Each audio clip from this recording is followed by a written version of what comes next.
मछली पालन वो सेक्टर है जिसमें कम लागत में सबसे ज्यादा मुनाफा होता है।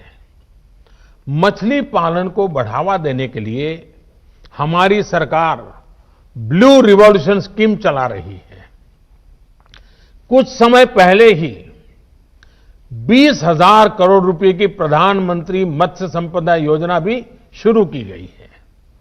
इन्हीं प्रयासों का ही नतीजा है कि देश में मछली उत्पादन के पिछले सारे रिकॉर्ड टूट चुके हैं। अब देश अगले 3-4 साल में मछली निर्यात को 1 लाख करोड़ रुपए से ज्यादा करने के लक्ष्य पर काम कर रहा है। भाइयों और बहनों, हमारी सरकार ने जो कदम उठाए, हमारी राज्य सरकारों ने जो कदम उठाए, और आज देख रहे हैं मध्य प्रदेश में किस प्रकार से किसानों की भलाई के लिए काम हो रहे हैं, वो पूरी तरह किसानों को समर्पित है। अगर मैं वो सारे कदम गिनाने जाऊं तो शायद समय बहुत कम पड़ जाएगा, लेकिन मैंने कुछ उदाहरण इसलिए दिए ताकि आप हमारी सरकार की नीयत को परख सकें, हमारे ट्रैक रिकॉर्ड को देख सकें, हमारे नेक इरादों को समझ सकें। और इसी आधार पर मैं विश्वास से कहता हूं कि हमने हाल में जो कृषि सुधार किए हैं उसमें अविश्वास का कारण ही नहीं है, झूठ के लिए कोई जगह ही नहीं है। मैं अब आपसे कृषि सुधारों के बाद बोले जा रहे सबसे बड़े झूठ के बारे में बात करूंगा। बार बार उस झूठ को दोहराया जा रहा है, जोर जोर से बोला जा रहा है, जहां मौका मिले वहां बोला जा रहा है, बिना सिर पैर बोला जा रहा है। जैसे मैंने पहले कहा था, स्वामीनाथन कमेटी की रिपोर्ट को लागू करने का काम हमारी ही सरकार ने किया। अगर हमें एमएसपी हटानी होती तो स्वामीनाथन कमेटी की रिपोर्ट लागू ही क्यों करते भाई? आपने भी नहीं की थी, हम भी नहीं करते। हमने तो ऐसा नहीं किया, हमने तो लागू की।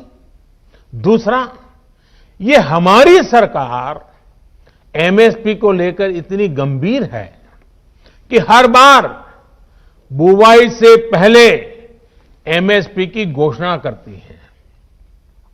इससे किसान को भी आसानी होती है, उन्हें भी पहले पता चल जाता है कि इस फसल पर इतनी एमएसपी मिलने वाली है।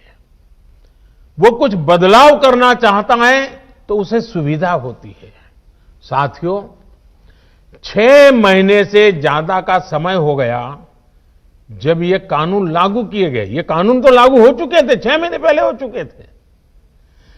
कानून बनने के बाद भी वैसे ही एमएसपी की घोषणा की गई जैसे पहले की जाती थी। कोरोना महामारी से लड़ाई के दौरान भी ये काम पहले की तरह किया गया। एमएसपी पर खरीदी भी उन्हीं मंडियों में हुई जिनमें कानून बनने से पहले होती थी, कानून बनने के बाद भी वही हुई। अगर कानून लागू होने के बाद भी एमएसपी की घोषणा हुई, एमएसपी पर सरकारी खरीदी हुई, उन्हीं मंडियों में हुई, तो क्या कोई समझदार इस बात को स्वीकार करेगा कि एमएसपी बंद हो जाएगी? और इसलिए मैं कहता हूं, इससे बड़ा कोई झूठ नहीं हो सकता, इससे बड़ा कोई षड्यंत्र नहीं हो सकता।